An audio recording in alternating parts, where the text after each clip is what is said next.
Muito bom dia a todos. Hoje nós vamos falar sobre um assunto que, infelizmente, está difícil de sair de moda, né? Um assunto que deveria ser estudado, e um dia há de ser estudado, sob o seu ponto de vista histórico, sob o seu ponto de vista de interesse da evolução do planeta e de nós todos, mas que não vai mais fazer parte do nosso dia a dia como hoje, infelizmente, faz. E nós vamos falar sobre corrupção à luz do Espiritismo, mas antes nós vamos falar sobre corrupção tentando entender o que é corrupção, tentando entender como esse assunto, infelizmente, faz parte da vida de muitos de nós, como esse assunto permeia o nosso dia a dia. Porque quando a gente fala em corrupção, nós imediatamente somos remetidos a uma ideia. Imediatamente nós somos remetidos a uma ideia de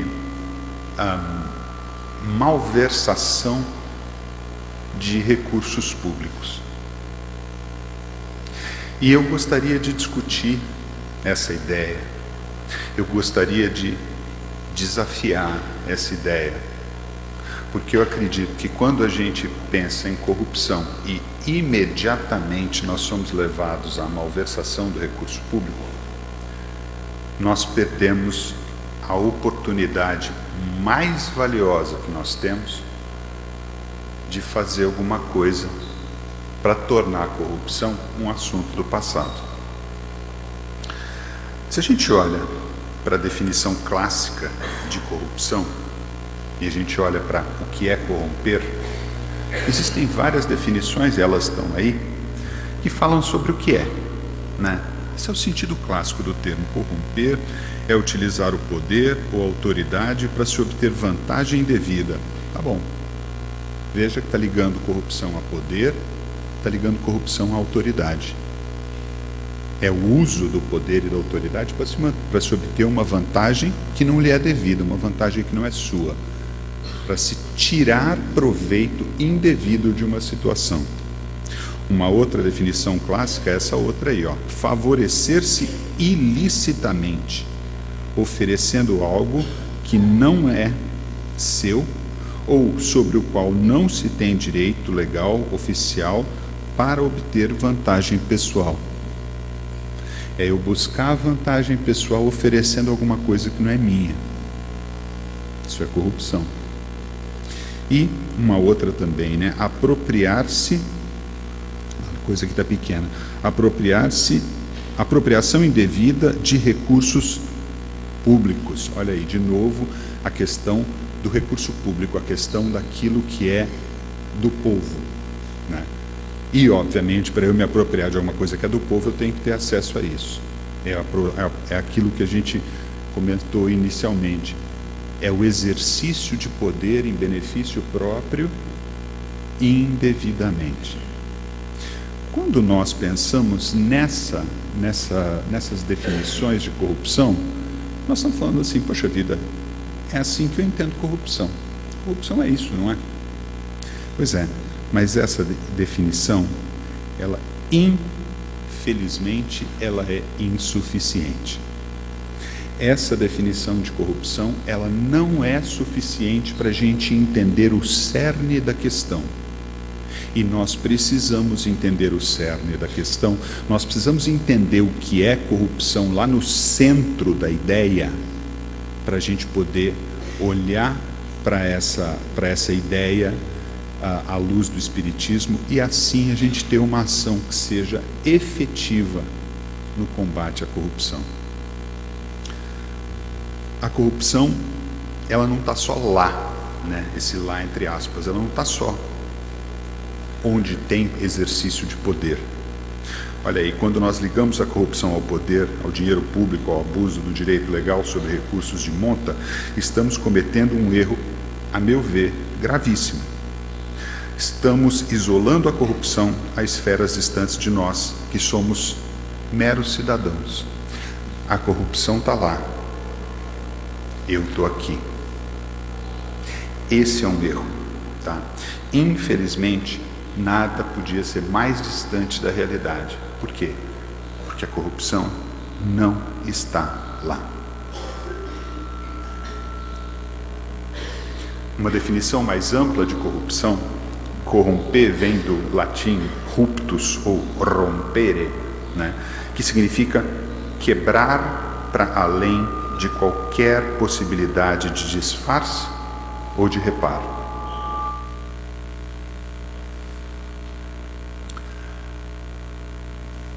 O co de corrompere, né, de corromper, este co não é de duas pessoas, não é de coautoria, mas é aquela quebra verdadeira, aquela quebra inescapável, aquela quebra que não tem como disfarçar. Quebrou-se. Ah, não, se você olhar desse jeito aqui assim, não tem como disfarçar, não tem como negociar, né? Não tem como você negar um erro foi cometido. Esse é o cerne da definição de corrupção.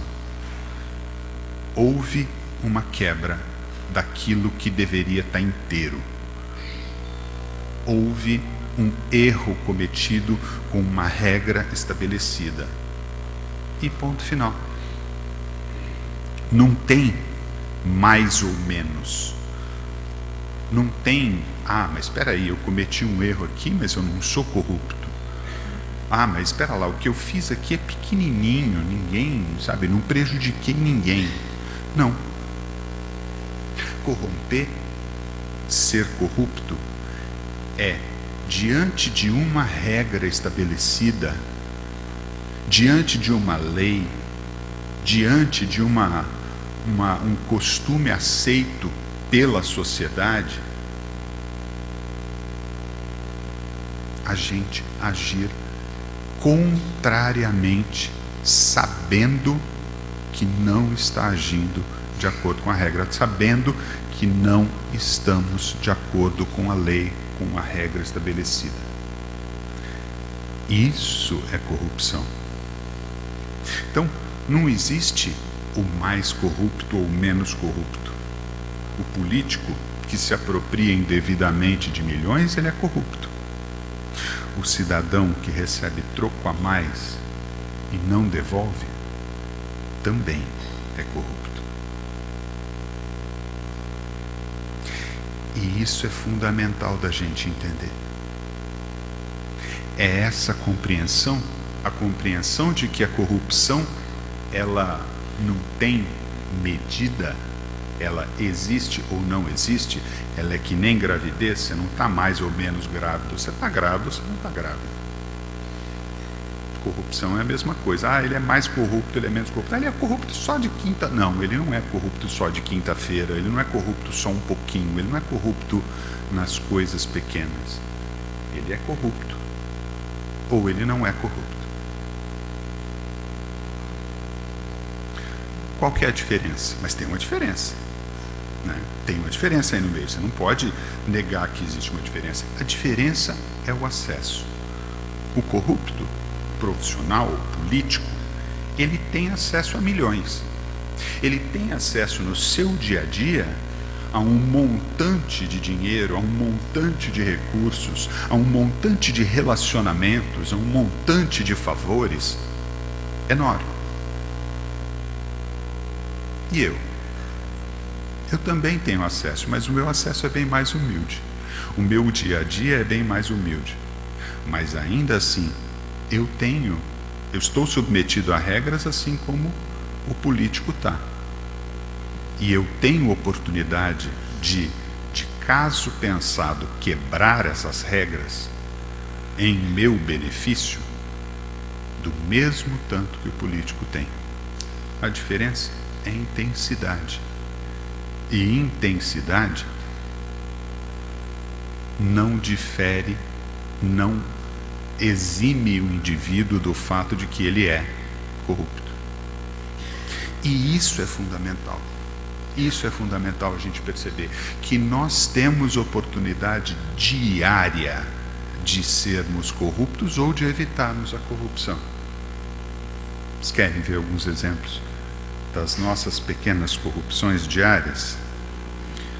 Olha lá, o cidadão que corta um sinal vermelho, o sinal está lá, o sinal está vermelho. Ele cortar o sinal vermelho, ele está quebrando uma regra, aliás, está quebrando uma lei, está descumprindo uma lei estabelecida. Ele está sendo corrupto. O cidadão que fura uma fila, tá, mas aquela fila é enorme, assim, eu fui lá e furei. Ou então, aquilo que a gente costuma ver de vez em quando no trânsito, está engarrafado, mas tem um acostamento. O acostamento é feito para emergência, mas não, o indivíduo entra no acostamento, passa lá na frente de todo mundo. Eu trabalho bastante no Educandário e eu moro em Paulínia. Aí o tapetão chega ali no finzinho dele, na Teodoreto, tem um sinal. E, obviamente, que 5 horas da tarde, 6 horas da tarde, aquilo ali é um trânsito razoável. O que acontece? A gente vê muita gente passando pelo acostamento. Ai, mas eu estou atrasado para minha palestra lá no centro. Ai, mas o trabalho mediúnico já vai começar. E entra pelo acostamento afora. Olha a outra, essa terceira aí, que é uma das coisas mais tristes que eu vejo e vejo bastante. Carrinho de supermercado. A gente usa, a gente leva no estacionamento e a gente deixa ele lá, ao invés de fazer aquilo que está pedido, está escrito ali, ó, por favor, devolver o carrinho após o uso. A gente larga o carrinho no estacionamento. Isso quando a gente não faz isso que essa criatura fez, que é deixar ele no meio de uma vaga para deficiente físico. Como se, não, isso não é problema meu. Mas sabe que não encontrou o carrinho ali. Sabe que o carrinho estava no lugar a hora que ele pegou. E sabe que está escrito ali. E sabe que é uma questão de boa educação. Usar um carrinho de supermercado, botar a compra no carro e andar os 20 metros até o local onde o carrinho deveria ser colocado, colocar. Eu já experimentei fazer isso e posso atestar. Não cai o braço da gente quando a gente devolve o carrinho no lugar certo. Olha que coisa impressionante. Olha que vantagem. O braço da gente continua no lugar.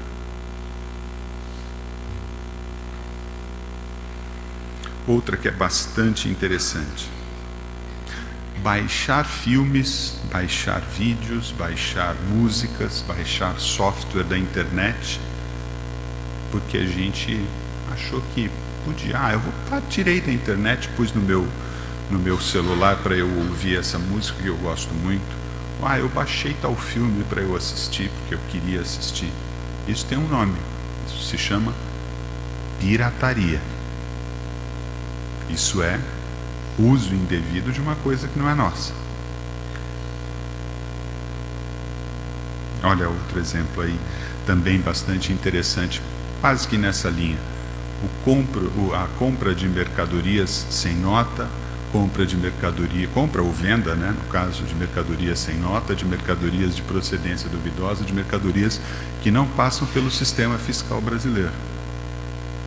Poxa vida, vou comprar tal coisa. Quanto é? Custa 1.000. Mas sem nota, quanto que o senhor faz para mim? Sem nota eu faço 800. Pronto, está aí a corrupção.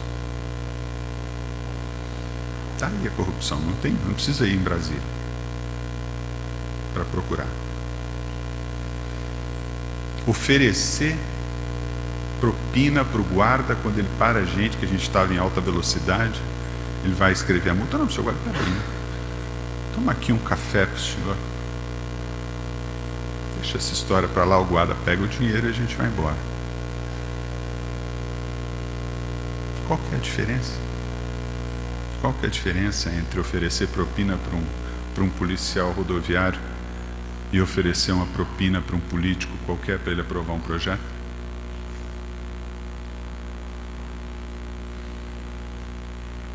Outra, e essa eu já falei. Receber troco errado do caixa do supermercado ou de qualquer estabelecimento comercial esse troco vira mais, a gente agradece e tal, põe no bolso com aquele maior sorriso do mundo e vai embora. Fala, puxa vida, olha que beleza, ganhei meu dia. Isso é tão pouquinho, ninguém vai notar, naquele monte de caixa lá, ninguém vai perceber, isso para ele não vai fazer diferença. Esse dinheiro não é nosso. Nós não trabalhamos para receber esse dinheiro. E aí, muitas vezes você vê isso acontecer. Uma que também a gente costuma não credenciar a corrupção é quando a gente fala mal de uma pessoa no trabalho, isso às vezes acontece, para que a gente seja visto como uma alternativa melhor, a gente seja visto como um profissional melhor. Isso é corrupção. Isso é corrupção da pior espécie. Isso é uma língua de 1,5 palmo que não cabe na boca, que a gente não consegue segurar. Fala mal dos outros para tirar um benefício próprio. Poxa vida, assim, meu chefe vai gostar mais de mim, vai entender mais o meu trabalho, vai entender mais o meu esforço. Jogar lixo fora do lixo. Mas eu estava com uma pressa tão grande, abri a janela do carro e joguei fora. Corrupção. Corrupção de um desleixo gigante para com tudo e para com todos. E a gente vê isso acontecendo. Basta olhar para a cidade, quanto os nossos garis têm trabalho de desemporcalhar as nossas calçadas. A gente vê o quanto a gente ainda precisa aprender. Poxa vida, existe lata de lixo, existe regra para se jogar no lixo. Existe lei. No Brasil é um dos únicos países do mundo em que leis não pegam. Mas existe lei para isso. Existe lei dizendo que a gente não deve jogar lixo fora da lata do lixo, como se isso fosse necessário. Mas tá bom, tem uma lei, estamos descumprindo.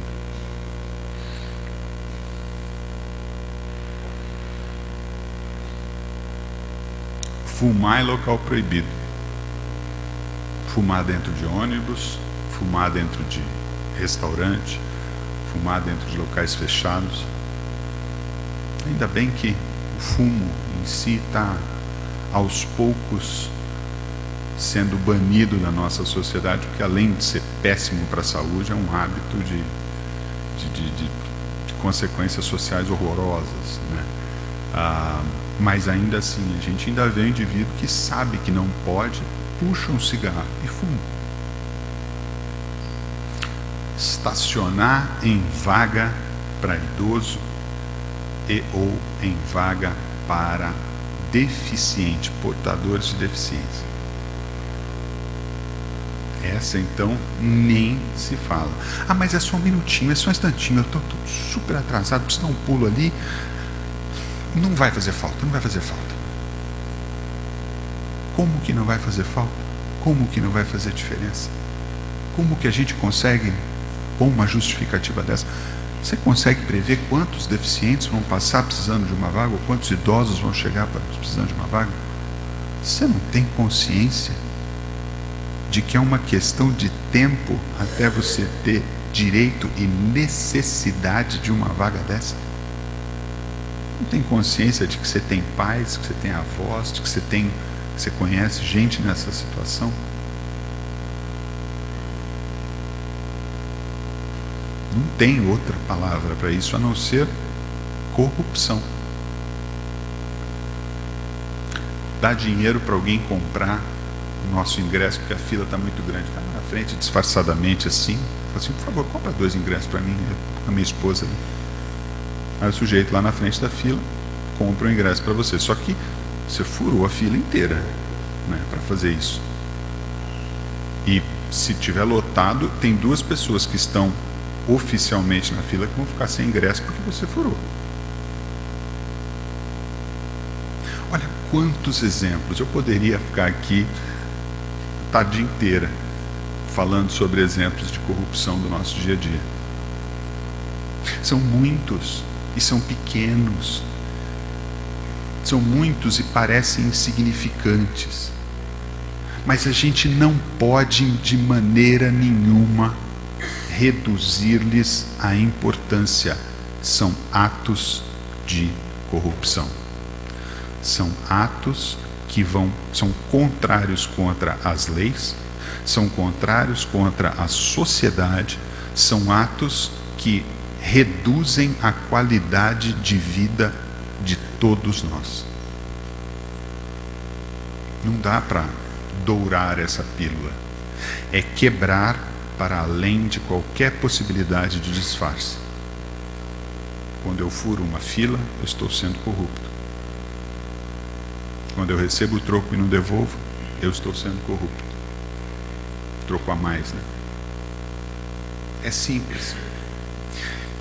E vejam que enquanto a gente não perceber, não introjetar isso, não botar isso no nosso coração e na nossa mente, e principalmente nos nossos hábitos, a gente vai continuar convivendo com corrupção. Nós não temos a menor chance de reduzir ou, quiçá, de extirpar, né? Imagina até extirpar esse mal terrível.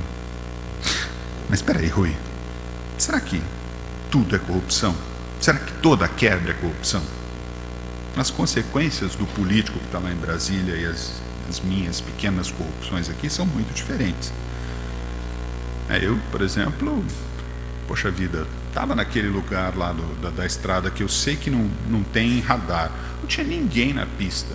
Eu passei dos 80 por hora, que são o limite de velocidade lá. Será que isso é corrupção? É corrupção. É corrupção, sim. Existe uma regra estabelecida e essa regra não foi feita à toa. Existe uma lei que diz que o limite de velocidade ali é aquele. Eu achei por bem quebrar essa regra, sabendo que a regra está lá. Mas eu não prejudiquei ninguém. Não é uma questão. Não existe uma regra, o limite de velocidade é 80 km por hora, desde que você não esteja, aliás, a menos que você não esteja prejudicando ninguém. A regra não é essa. A regra diz o limite são 80 km por hora. Sem exceção. Nós vamos falar a respeito do porquê nós criamos essas exceções já já. Agora, o importante de a gente perceber é o seguinte: o pequeno corrupto, aquele que não tem acesso aos milhões, ele justifica o seu ato ou ignora propositadamente que está fazendo alguma coisa errada. Não tem tempo para isso. Ou então ele justifica: não, mas eu estava com pressa. Acontece que essa ação, ela tem um efeito cascata com o passar do tempo, que é inescapável. Porque fazer pela primeira vez dá uma vergonha enorme. Fazer pela segunda já não dá mais tanta vergonha. Fazer pela terceira, poxa vida, isso aqui não dá nada. E a gente traz aquilo para a normalidade, passa a ser normal. E se um ato de corrupção passa a ser normal, o próximo passa a ser normal mais facilmente, mais rapidamente, e o outro mais ainda. E a gente vai escalando, a gente vai crescendo e tudo vai ficando normal, tudo vai ficando tranquilo, tudo vai ficando...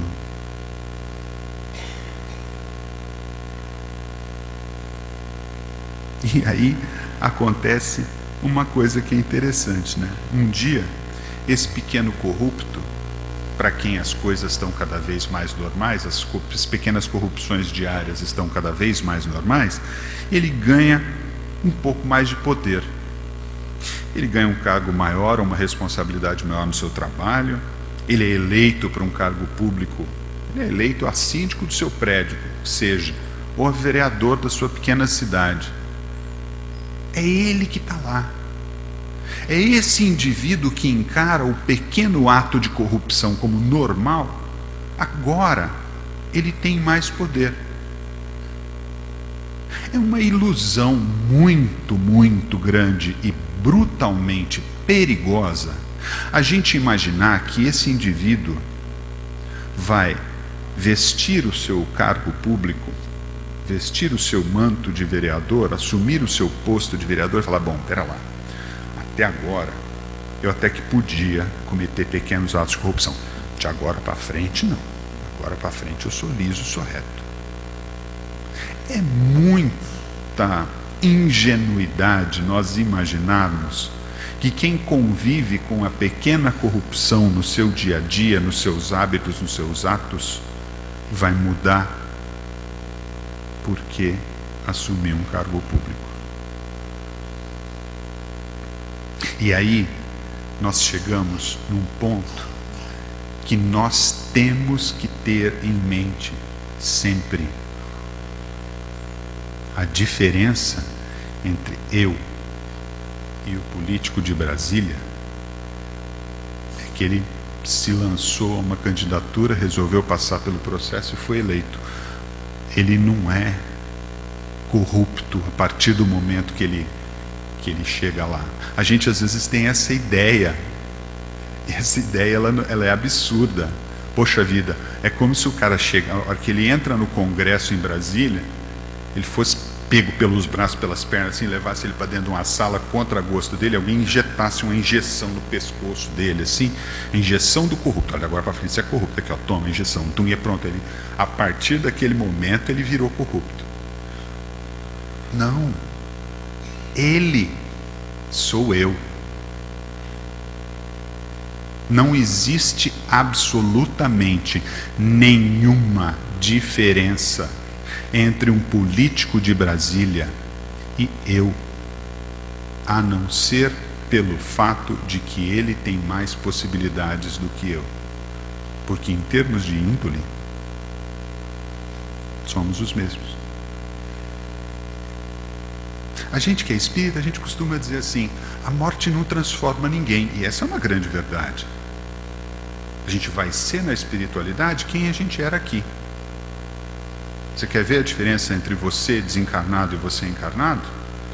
É a mesma diferença de você ontem à noite e você hoje de manhã, depois que você dormiu e acordou.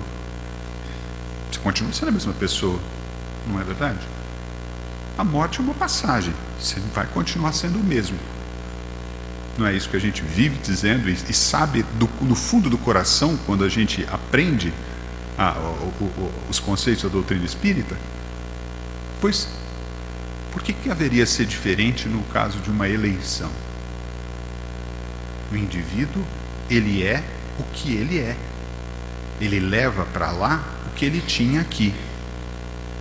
Ele continua sendo o que ele sempre foi. A corrupção não está lá.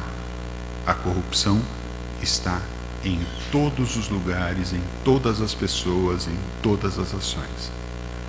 Corrupção potencial, né? A gente reclama muito da nossa classe política, porque ela é uma classe política que a gente determina que é corrupta, mas o que nós temos que ter em mente o tempo inteiro é de que somos nós lá. Não é à toa que tem um ditado antigo, né, muito antigo, Lincoln, né, que foi quem disse isso pela primeira vez: se quer conhecer uma pessoa verdadeiramente, dá poder para ela. Não porque o poder transforma, mas porque o poder ele funciona como esse microfone aqui, ó, esse sistema de som. Ele permite que aquilo que o indivíduo é numa esfera pequena seja amplificado e todos vejam. Mas é muita ilusão da nossa parte achar que nós somos diferentes dos políticos de Brasília, ou de Campinas, ou de São Paulo, ou de qualquer outra cidade. É muita ilusão. Somos os mesmos. Quantos nós já não vimos assim? E não é a gente dizer, poxa, mas fulano não era desse jeito. Era, sempre foi. E aí, eu que sou da área de informática, mas há um bom tempo estou na área de educação, penso, né, e tenho que ficar me segurando aqui para não, porque não é esse o assunto da palestra, pensando assim, poxa vida, gente, a importância do processo educacional não tem como ser reduzida numa situação dessa, porque não é com outra com outra ferramenta que nós vamos mudar isso, é com educação. É lá que nós temos que investir, é lá que nós temos que nos preocupar. Porque corrupção, como qualquer outra coisa, é aprendida. Não é o estado natural das coisas. Assim como honestidade também é aprendida. Assim como ética também é aprendida, também tem que ser ensinada.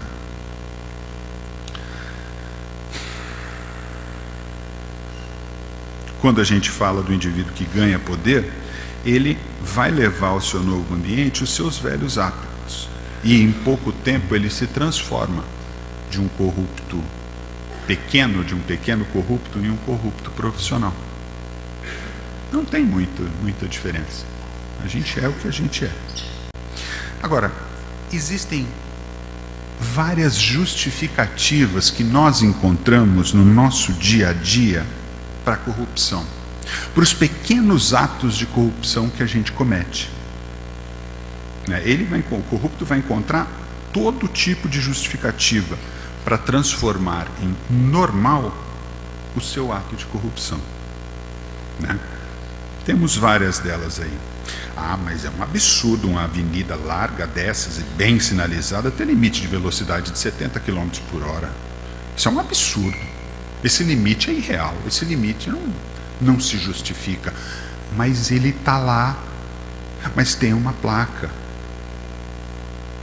A sua percepção de que o limite não se justifica não te credencia a burlar esse limite. O limite existe, siga o limite. É uma lei, é uma regra estabelecida. Bom, não tem ninguém na pista, não tem radar por aqui, então eu vou correr um pouquinho mais além do limite de velocidade, porque ninguém está vendo, e além do que não estou prejudicando ninguém. Em 1984, muitos anos atrás, quando eu tinha meus 16 anos, eu tive a oportunidade, meus pais me deram a oportunidade de fazer intercâmbio. E eu fui para o Canadá. Um país mais do que maravilhoso. Um país que naquela época tinha, o segundo maior país do mundo, 10 milhões de quilômetros quadrados, tinha metade da população do estado de São Paulo. País de primeiríssimo mundo. E eu lembro que a gente uma vez saiu para ir assistir um jogo de hóquei de um dos meus irmãos hóspedes lá, E a senhora com quem eu morava e mais a filha dela, minha irmã, e mais o meu irmão no banco da frente, eu atrás. E a minha irmã dirigindo, ela tinha 19 anos na época. E a gente chegou até um sinal vermelho, 10h30 da noite, numa cidade de 5 mil habitantes, que não tinha absolutamente ninguém na rua naquela hora. E ela olhou para os dois lados e seguiu em frente. Mas essa menina escutou tanto da mãe, mas foi uma coisa tão constrangedora, porque onde é que já se viu você furar um sinal vermelho? Não estava vermelho, você não viu que estava vermelho? Você viu que estava vermelho, eu vi você reduzindo, está bem sinalizado, são 3 sinais que tem, um na frente, um de cada lado. Por que você ultrapassou o sinal vermelho? Por que você fez isso? A decepção na voz dela era uma coisa assim, que a impressão que eu tinha é que a menina tinha assaltado um banco. Mas aquilo que para mim soou tão estranho, principalmente num país em que depois de determinado horário a gente passa mesmo no sinal vermelho porque a gente sente medo de assalto, e está aí mais uma justificativa: não posso ficar aqui porque tem medo de assalto. Mas tem uma regra. E de fato nós tínhamos que olhar para uma regra estabelecida como aquilo que garante a ordem na nossa sociedade. Aqui, se a gente olhasse para a quebra de regras como um absurdo, por menor que seja a regra, por mais insignificante que ela seja, se a gente olhasse para essa quebra como um absurdo e não quebrasse e não deixasse quem está à nossa volta quebrar, eu garanto que em pouco tempo a gente resolvia a questão de Brasília. Garanto. Porque se a gente é assim com as pequenas, você imagina com as grandes. Mas não. Tem ninguém, não estou prejudicando ninguém. A regra não vale para mim. A pressa e os compromissos profissionais justificam furar fila, justificam estacionar em vaga reservada para idoso. Justificar, eu estou com pressa. Olha, uma justificativa bacana que a gente usa. Nossa senhora, estou morrendo de pressa, não posso ficar parado aqui nesse congestionamento. Pum, entra para o acostamento e vai embora. Eu estou com pressa.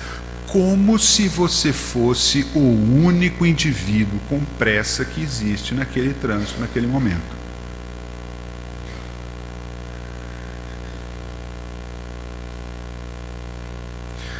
Não é problema meu.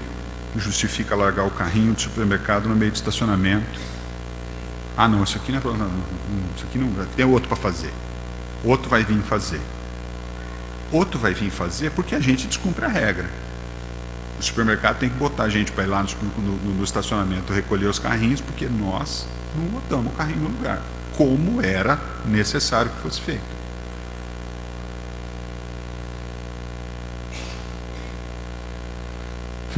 Nós temos uma carga de imposto que não é pequena no Brasil e a gente vê pouco resultado dela. Então essa enorme carga de impostos justifica que a gente compre sem nota, que a gente justifica que a gente pirateie software, que a gente compre produto pirateado de quanto é tipo. Justifica que a gente, quando vai vender a nossa casa, passe o valor venal para fugir do imposto. Isso tem um nome. É corrupção? É. Também tem outro, é sonegação. E a gente faz de caso pensar. Imagina que eu vou pagar essa casa pelo tanto que vale. Pagar um imposto enorme do governo. Pois é. Corrupção. E tem o todo mundo faz. Ah, mas todo mundo faz. Isso aqui todo mundo faz. Todo mundo faz desse jeito. Para que eu vou me preocupar? Qualquer coisa que eu queira justificar, eu falo, todo mundo faz. Por que eu vou ser o único bobo a não fazer? E eu atribuo a todo mundo o meu nível de corrupção, o que, antes de mais nada, é injusto, porque tem muita gente que não faz. Na verdade, eu estou dizendo assim, eu quero fazer. Então, se eu enxergar essa corrupção nos outros, fica mais fácil para mim. Mais fácil eu me encarar no espelho.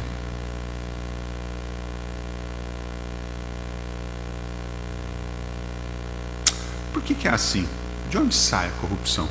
De onde surge a corrupção, já que nós enxergamos agora o que é a corrupção? De onde vem a corrupção?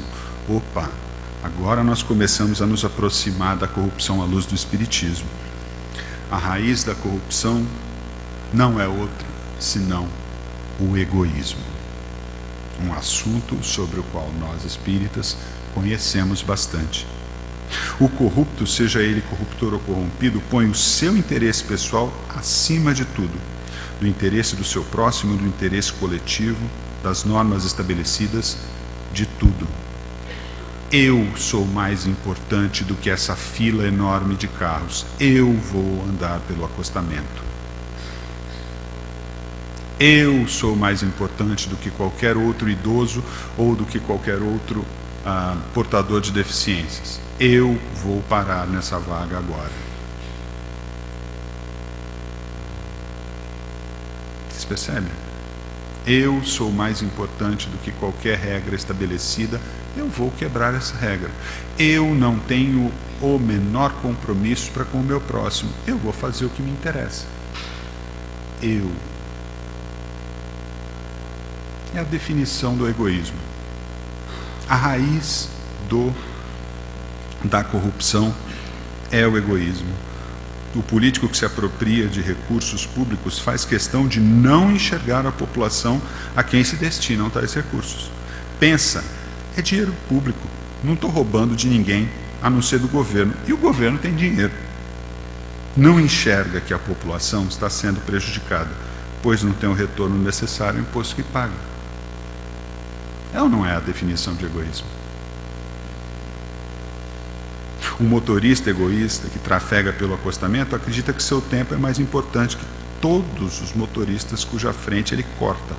Fecha seus olhos para o fato de que pode estar, por exemplo, impedindo que alguém a caminho de um hospital chegue a tempo de evitar complicações maiores.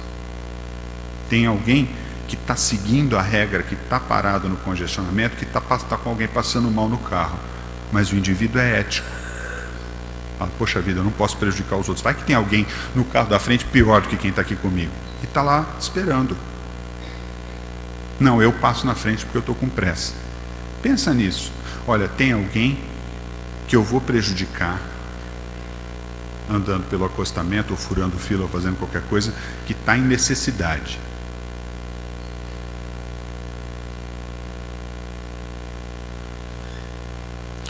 Tá bom. Chegamos bem perto. Estamos falando de egoísmo. E egoísmo já é um assunto bastante tratado à luz do Espiritismo. Mas e à luz do Espiritismo? Como é que fica essa questão da corrupção? A corrupção, ela é tratada em termos bem amplos na codificação, né? Kardec fala sobre os males do egoísmo, sobre a necessidade da fraternidade, da honestidade, da ética e do amor ao próximo. Kardec fala de corrupção falando sobre egoísmo e fala da corrigenda da corrupção por meio da fraternidade, por meio da caridade, por meio de amarmos o nosso próximo, porque o amor ao próximo é a antítese da corrupção. E Kardec também fala, a codificação também fala com muita ênfase acerca da imutável lei de causa e efeito. E aí nós tratamos a corrupção. Aí é Kardec olhando para você e falando assim: tem consequências. E por mais que você acredite que são pequenas, elas serão na proporção da sua necessidade de aprendizado. Lei de causa e efeito. Não tem como escapar dela. Ah, Kardec, mas espera aí, vamos dar um jeitinho aqui, vamos conversar sobre isso. Aí eu imagino Kardec olhando e falando assim: moleque, você quer que eu vou pegar uma varinha de marmelo? Porque não tem como a gente escapar. É muito sério o assunto.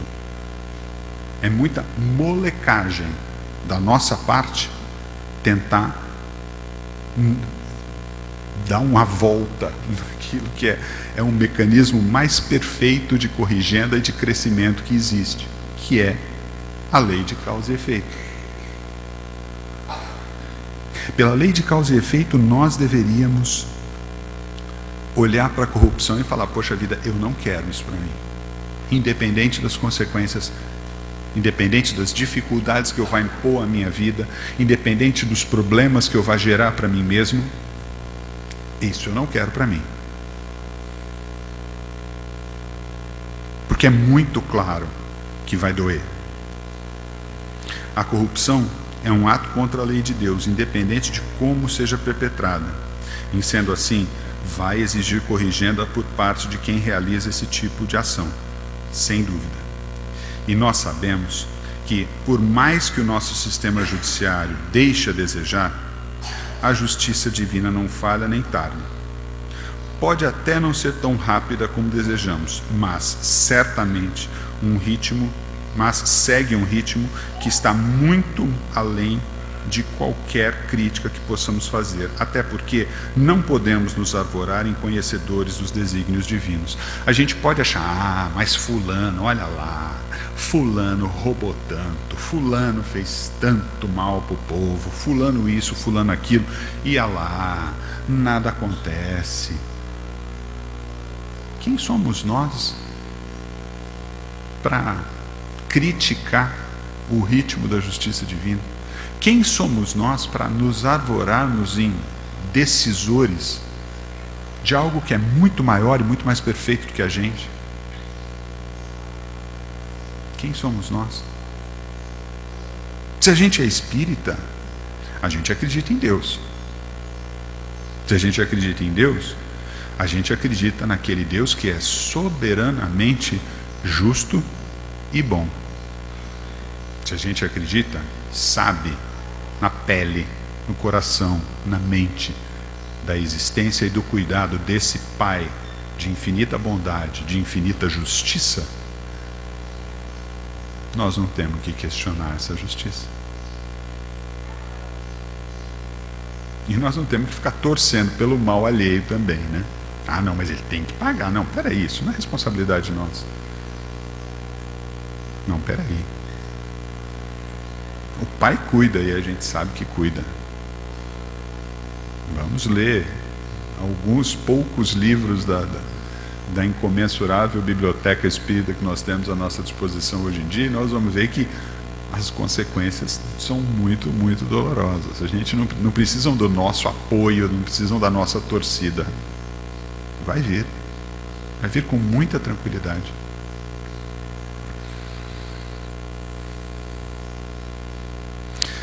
Que faltou uma palavrinha: nossa ação enquanto espíritas.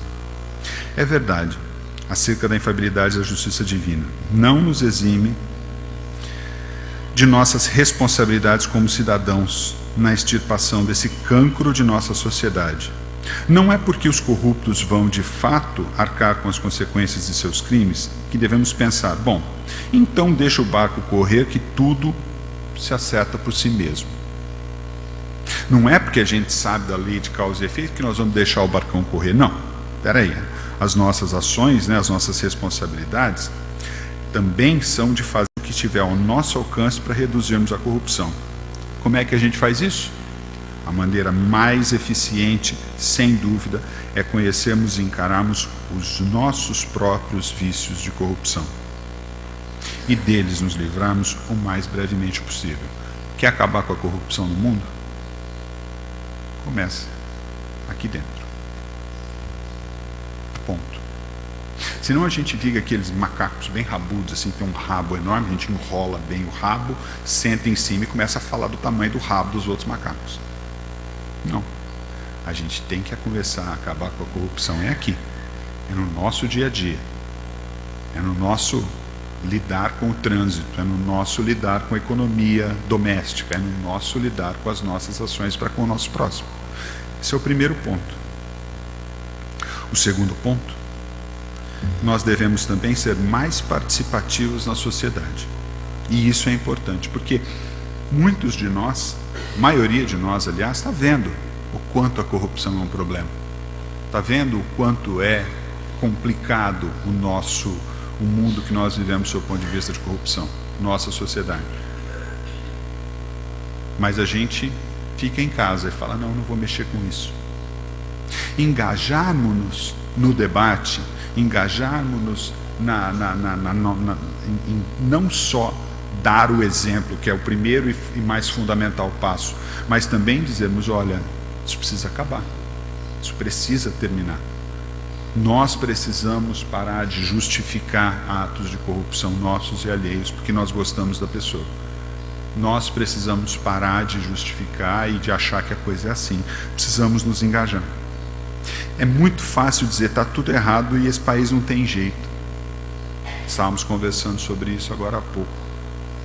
É muito fácil dizer isso, mas ainda existem aqueles que dizem assim, não, está tudo errado, mas precisa mudar e eu tenho como fazer alguma coisa. Então eu não vou embora daqui, eu não vou deixar a coisa porque ela não tem jeito. Eu vou fazer o que está ao meu alcance. Temos uma geração do Poder Judiciário chegando agora que tem esse ideal e tem esse empenho. E nós que não somos dessa nova geração e nem do Judiciário, temos ainda assim a nossa parcela de contribuição a dar. No mínimo, minimorum, por meio do exemplo.